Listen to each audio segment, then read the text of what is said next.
Napoleon Hill taught that self-confidence is trained.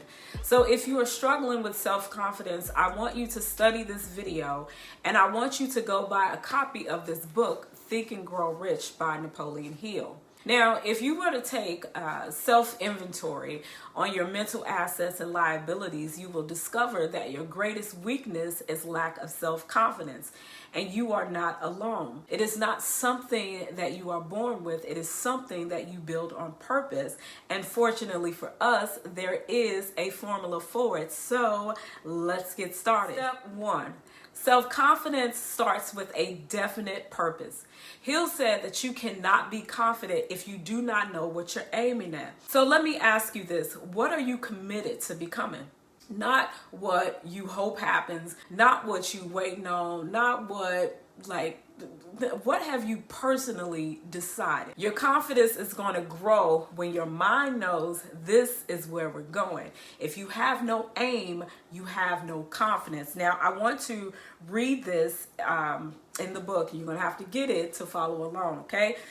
Number 1, it says, I know that I have the ability to achieve the object of my definite purpose in life. Therefore, I demand of myself persistent, continuous action towards this attainment, and I here and now promise to take such action. Step 2, your dominant thoughts shape your reality. Hill taught that whatever thoughts you repeat with emotion eventually show up in your life. So that means if doubt is your dominant thought, then doubt becomes your behavior. If fear is your dominant thought, then fear starts making all your decisions. Self-confidence is mental leadership. Now, thoughts can come to your mind, but you're not supposed to let every one of them stay. You choose the ones that get repeated. In the book, I realized that dominating thoughts of my mind will eventually reproduce themselves in outward physical action and gradually transform themselves into physical reality.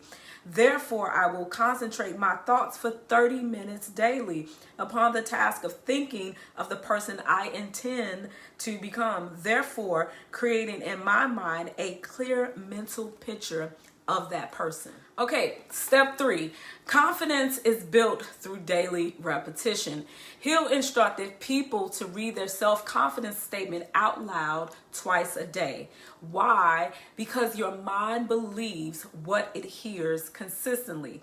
You don't have to wait until you feel confident to speak confident.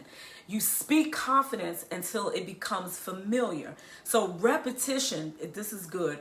Repetition is how belief gets trained. Perfection comes through practice. Say that out loud with me. Perfection comes through practice. Step 3 says, I know through the principle of autosuggestion that any desire I persistently hold in my mind will eventually seek expression through some practical means of attaining the object. Therefore, I will devote 10 minutes daily to demanding of myself the development of self-confidence. Alrighty, if this is getting good for you, I want you to go ahead and put something in the comment right now so that I know that you are with me on this self-confidence journey. Alrighty, so step 4 is write down a description of your definite chief aim in life. This is your major purpose in life.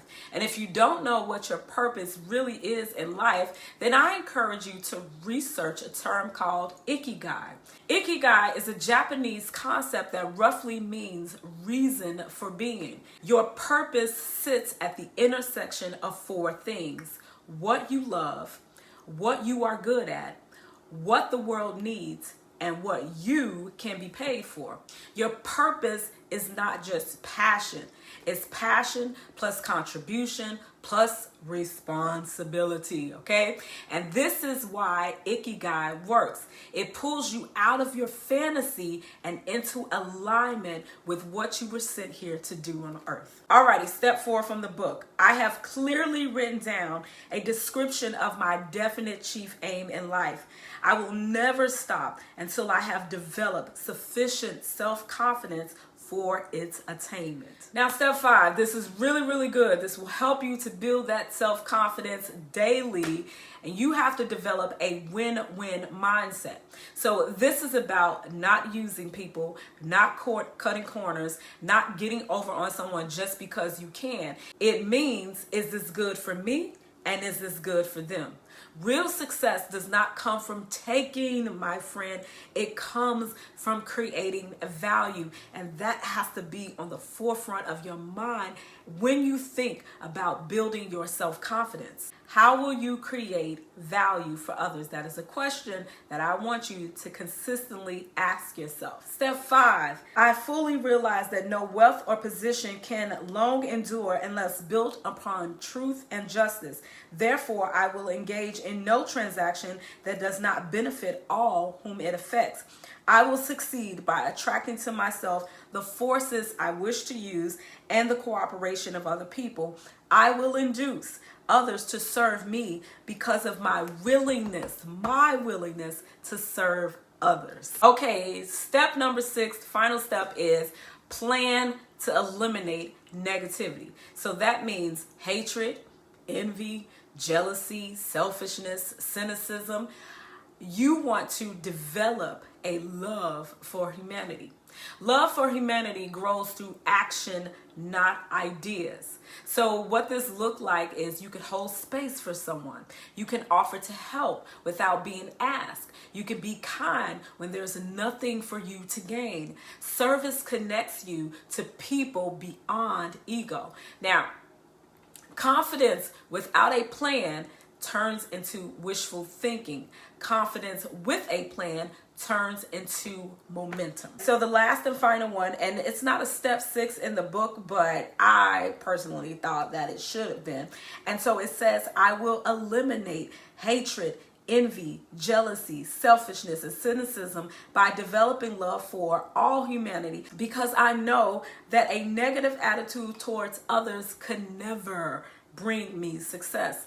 I will cause others to believe in me because I will believe in them and in myself. This week, I want you to decide and write out your definite chief aim in life. I want you to say it out loud daily and then take one action that supports the person that you are becoming. You are not going to outsource this responsibility. This is self-leadership. No excuse today.